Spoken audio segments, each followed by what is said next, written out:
Today we're taking our first look at the Renew Ride 3 by Nike before we do our first impressions video. So we have a new design on the shoe, new silhouette, new shape to it, closer to the ground as we can see. The upper is different. This type of mesh, which was a little bit more open, didn't look as premium and it didn't feel as premium, has been replaced with this waffle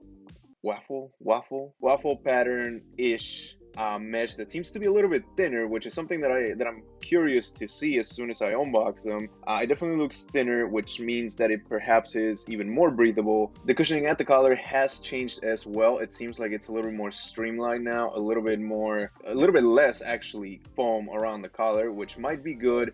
I am just concerned about security, especially coming from testing the React Miler 3. You have a bit of extra cushioning here at the heel, perhaps also functioning as in a way, as a pull tab.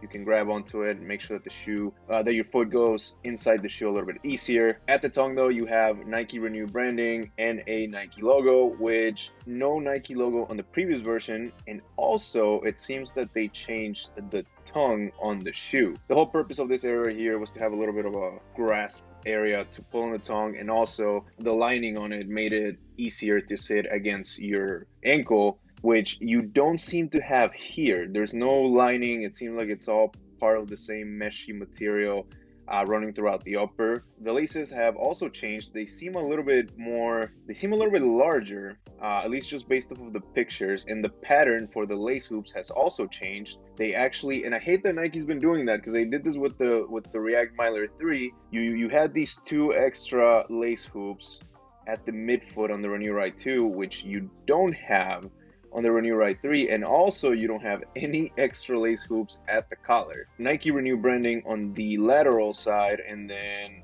Nike Renew or Renew Ride 3.0 on the medial side. So a lot of Nike Renew, as you can see right here on the midsole as well, a lot of Nike Renew branding. The outsole also changed on this Renew Ride 3. You now only have coverage here at the heel and throughout really most of the forefoot and slightly at the midfoot, with a lot of Renew foam exposed here at the midfoot, versus on the previous version you had all rubber pretty much throughout.